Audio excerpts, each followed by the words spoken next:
पुंसां परो धर्मो सवै पुंसां परो धर्मो यतो भक्तिरधोक्षजे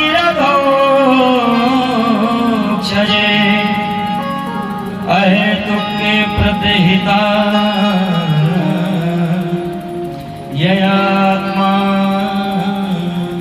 संप्रसीदति। पाणी मात्र का परम धर्म एक ही है, क्या?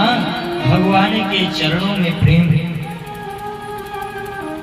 एक ही परम धर्म है कि भगवान के चरणों में प्रेम हो जाए, लेकिन वो प्रेम कैसा हो? निष्कपट हो, कपट रहित हो, स्वार्थ ना हो, कोई चाह ना हो, कोई कपट ना हो। भगवान से प्रेम तो सब करते हैं, लेकिन कब करते हैं? जब आवश्यकता पड़ती है, जब काम पड़ता है। पहली बात तो भगवान से हम और आप प्रेम करें, भगवान की हम और आप सेवा करें, तो उसमें कोई कपट नहीं होना चाहिए। दूसरी बात, हमारे जीवन में जब दुख आए, हमारे जीवन में जब संकट आए, तब हम भगवान से प्रेम करें, तब हम भगवान की सेवा करें। ऐसा नहीं होना चाहिए, स्वार्थ भरा प्रेम नहीं होना चाहिए। आजकल लोग क्या करते हैं? विद्यार्थी साल भर तक तो अध्ययन करते हैं, लेकिन जब परीक्षा का समय आता है तो भगवान को यहाँ पहुंच जाते हैं और भगवान से कहते हैं, हनुमान जी महाराज, हनुमानगढ़ी वाले, मैं आपको 5 किलो लड्डू चढ़ाऊंगा, आप मुझे पास कर दें। ऐसा नहीं, जरूरत पड़ने पर भगवान याद आए, ऐसा नहीं होना चाहिए। निरंतर हर समय प्रतिक्षण प्रतिपल उसकी याद हमारे जीवन में बनी रहना चाहिए। यही प्राणी मात्र का परम धर्म है। सवै पुंसां परो धर्मो यतो भक्ति रथोक्षजे।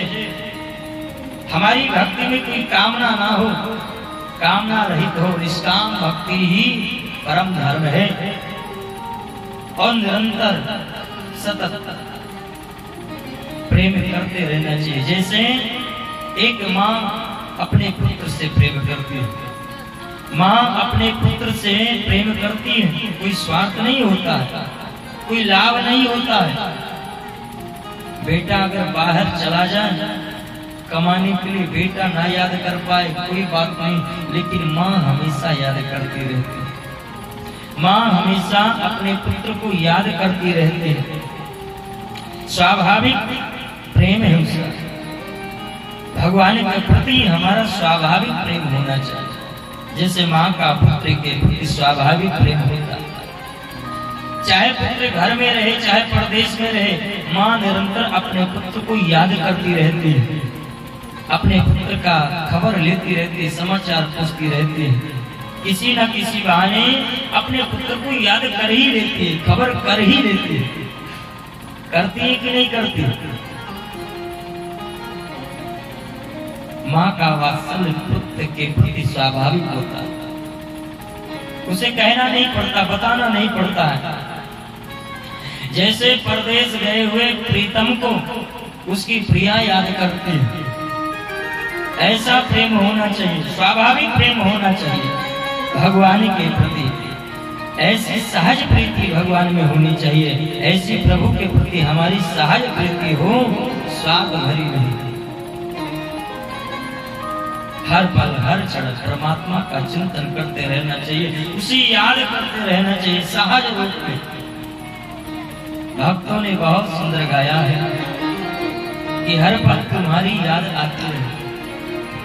भक्त कहते हैं, हर पल तुम्हारी याद आती रहे, काना आती रहे। हर पल तुम्हारी याद आती रहे, काना आती रहे। हर पल तुम्हारी याद आती रहे, काना आती रहे।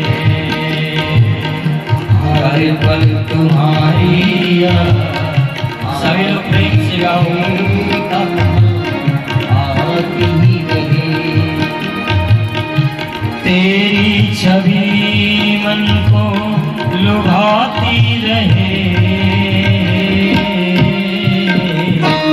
हर पल तुम्हारी आती रहे, गाना आती रहे,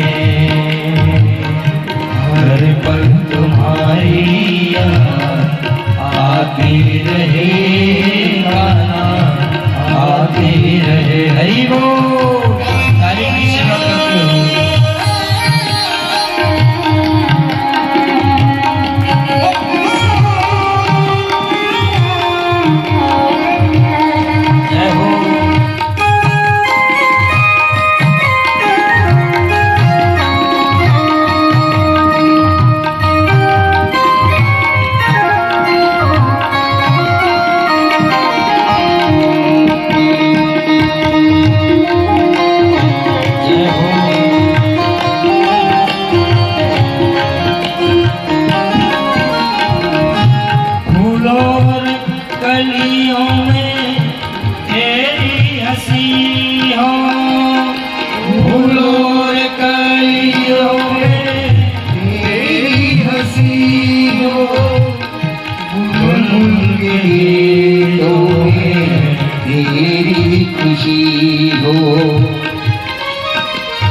करते हो।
रहेगी आस लगी है। जिह्वा ये नाम गुनगुनाती रहे, हर पल तुम्हारी याद आती रहे, गाना आती रहे। तेरी छवि मन को लुभाती रहे, हर पल तुम्हारी याद आती रहे, गाना आती रहे। हर पल तुम्हारी याद आती रहे, गाना आती रहे, आती रहे, आती रहे। बोले भक्त वत्सल भगवान की। इसलिए प्रत्येक जीव को चाहिए कि निरंतर भगवान का स्मरण बना रहे, स्वाभाविक प्रेम बना रहे, स्वाभाविक उस परमात्मा में प्रीति बनी रहे, उस परमात्मा के श्री चरणों में हमारी प्रीति बनी रहे। और जब स्वाभाविक प्रेम ठाकुर जी के चरणों में हो जाएगा ना, भक्ति आ जाएगी ना, तो भक्ति के पुत्र हैं ज्ञान और वैराग्य। जब हमारे जीवन में भक्ति आती है, भक्ति पुष्ट होता है ना, तो फिर ज्ञान और वैराग्य को बुलाना नहीं पड़ता है। फिर ज्ञान और वैराग्य स्वतः ही हमारे जीवन में आ जाता है। मीरा के हृदय में जब भक्ति जगी, मीरा ने जब भगवान श्री कृष्ण का भजन करना प्रारंभ किया, भगवान श्री कृष्ण के नाम का गान करना प्रारंभ किया, तो उन्हें घर को छोड़ना नहीं पड़ा, राणा के महल को छोड़ना नहीं पड़ा। अपने आप स्वाभाविक धीरे धीरे राजपाट महल सब कुछ छोड़ गया और मीरा कहाँ पहुंच गई? वृंदावन, बाके बिहारी के श्री चरण और जाकर के उन्हीं के नाम का गान करने लगी, उसी को पुकारने लगी। हमारे जीवन में सहज वैराग्य हो जाएगा, फिर हमें छोड़ना नहीं पड़ेगा। इसलिए सबसे पहले अपने जीवन में भक्ति को पुष्ट करना चाहिए, भगवान के श्री चरणों में प्रीति होना चाहिए। जब भगवान के चरणों में हमारी प्रीति हो जाएगी सहज, तो अपने आप ज्ञान और वैराग्य भी हमारे जीवन में आ जाएगा। संसार को फिर आपको छोड़ना नहीं पड़ेगा, संसार की आसक्ति अपने आप छूट जाएगी। ये देखने में क्रिया अलग अलग भले ही दिखती है, लेकिन ये एक ही है। भगवान के चरणों में जैसे प्रेम हुआ, ज्ञान भी होगा, वैराग्य भी, सहज संसार की आसक्ति जो है वो अपने आप छूट जाएगी। सूत जी महाराज सोनक आदि 88,000 ऋषियों से कहे। जैसे एक दृष्टांत से समझो, कन्या का जन्म होता है कहीं, कन्या जब धीरे धीरे बड़ी होती है और उस कन्या से जब कोई जाकर के पूछता है कि बेटी ये बताओ आपका घर कौन है, तो कन्या यही कहती है ये मेरा घर है, ये मेरा मकान है, ये मेरे पिता हैं, ये मेरी माता है, ये मेरी बहन है, ये मेरे भैया। लेकिन जब धीरे धीरे वही कन्या बड़ी हो जाती है और बड़ी हो जाती है और पिता विवाह कर देता है और जब कन्या ससुराल पहुंच जाती है तो तुरंत तो परिवर्तन नहीं आता है, लेकिन जब वो धीरे धीरे ससुराल में घुल मिल जाती है तब उससे अगर कोई जाकर के पूछे कि बेटी आपका घर कौन सा है, तो ससुराल को अपना घर बताएगी ये मेरा घर है, ये मेरे पति हैं, ये मेरे ससुर है, ये मेरी सास है, ये मेरे ननद है, ये मेरे देवर है। समय लगेगा, लेकिन धीरे धीरे अब उस ससुराल को ही अपना घर मान बैठे। वास्तविक जो उसका घर है उसे वो पहचानेगी। 2-4 दिन के लिए अगर माई के आती हुई है, माँ के पास आती है, पिता के पास आती है, तो 2-4 दिन में ही जाने का प्लान भी बना लेती है। कहती है माँ अब तो मुझे ससुराल जाना, क्यों? क्योंकि बेटी की पढ़ाई चौपट हो रही है, बहुत सारे काम धंधे हैं, उसे भी मुझे देखना है। क्यों? क्योंकि अब वो ससुराल को ही अपना घर समझती है। उसे ज्ञान हो गया कि वास्तविक तो घर मेरा ये है। ऐसे ही जब किसी सदगुरु के द्वारा उस परम पिता परमात्मा से हमारा पाणिक ग्रहण हो जाता है, उस परम पिता परमात्मा को जब हम जान जाते हैं, जब असली घर को अपने पहचान लेते हैं ना, तो अपने आप संसार की आसक्ति छूट जाती है और उस परमात्मा में हमारी सच्ची प्रीति हो जाती है, सच्चा प्रेम हो जाता है। उस परमात्मा रूपी पति को पहचान कर जीवात्मा का उसके साथ बड़े संबंध जुड़ जाता है, संसार अपने आप ही छूट जाता है। और हम जितने भी धर्मानुष्ठान करते हैं, जितने भी सत्कर्म करते हैं, जितना भी पुण्य करते हैं, यज्ञ करते हैं, इन सारे यज्ञ अनुष्ठान का, धर्म का एक ही फल है। क्या? कि वेद पुराण संत महते हो, वेद पुराण संत महते हो, सकल सुकृत फल राम सने। वेद पुराण संत महते हो, सकल सुकृत फल राम सने।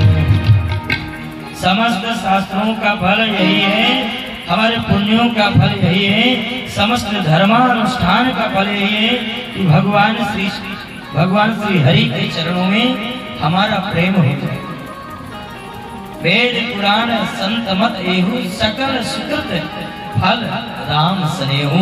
भगवान राम के, भगवान श्री कृष्ण के चरणों में हमारी प्रीति हो जाए, हमारा प्रेम हो जाए। धर्मा स्वनिष्ठिता पुंसा विश्वक्सेन कथा सुया, नोट पादे दतिरतिं श्रमे केवलम। ये जितना भी धर्मानुष्ठान है हम करते हैं, उसका फल क्या है कि महाराज धर्मस्य या पौरगस्य, धर्म का अर्थ ही है, धर्म का अर्थ ये नहीं है कि बहुत सारा धन मिल जाए, धर्म का अर्थ ये है कि अपवर्ग की प्राप्ति हो जाए, मोक्ष की प्राप्ति हो जाए, उस परमपिता परमात्मा नारायण के चरणों में हमारी प्रीति हो जाए, हमारा प्रेम हो जाए। वास्तविक में यही धर्म है।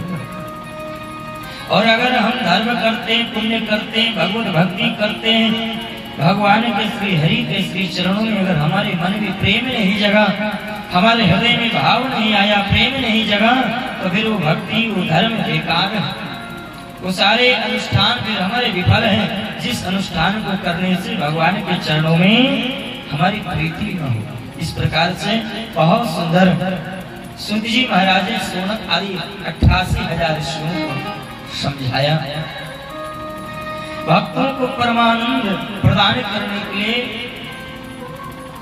वही परम तत्व का प्राकट्य होता है,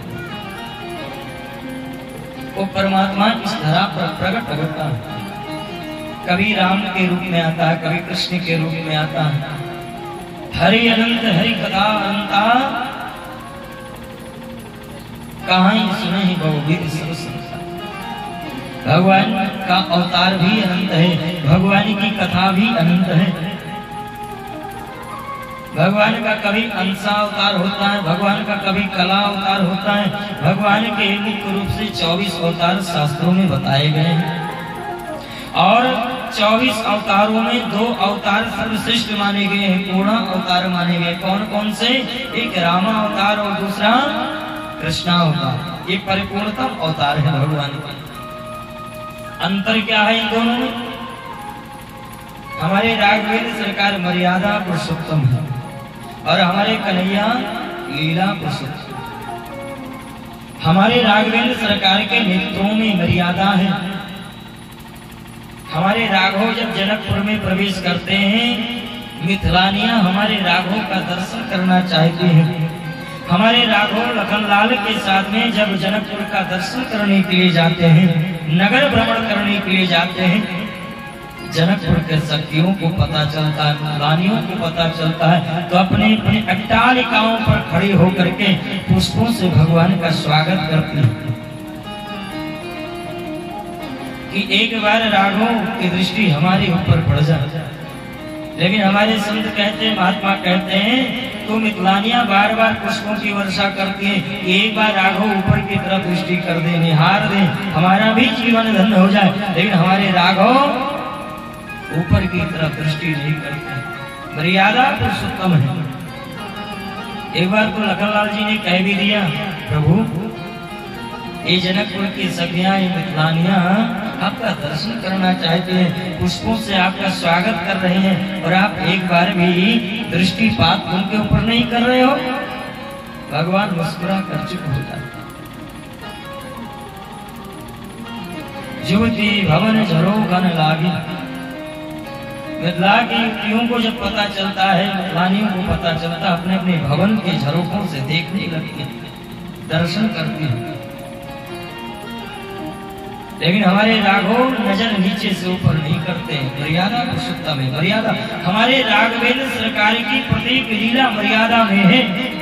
जीवन में अगर मर्यादा सीखना है, जीवन को कैसे जिया जाता है, जीवन को कैसे जीना चाहिए, अगर ये सीखना है तो हमें रामचरितमानस का अध्ययन करना चाहिए, हमें श्री राम चरित्र को सुनना चाहिए, राम कथा को श्रवण करना चाहिए। जीवन जीना सिखाती है राम कथा, और मृत्यु को कैसे संवारा जाए, हमारी मृत्यु कैसे संवर पाएगी। अगर मृत्यु को संवारना है तो हम भागवत की कथा श्रवण करें, भागवत हमारे मृत्यु को संवारती है। तो राम जी हमारे मर्यादा पुरुषोत्तम है, कन्हैया हमारे लीला पुरुषोत्तम है। कन्हैया हमारे जब मथुरा में प्रवेश करते हैं ना, तो कन्हैया को कहना नहीं पड़ता है। जब मथुरा की स्त्रियां हमारे कृष्ण को, नंदन को देखती हैं, पुष्प की वर्षा बाद में करते हैं, पुष्पों से स्वागत बाद में करते हैं, कन्हैया पहले ही दृष्टिपात कर देते हैं।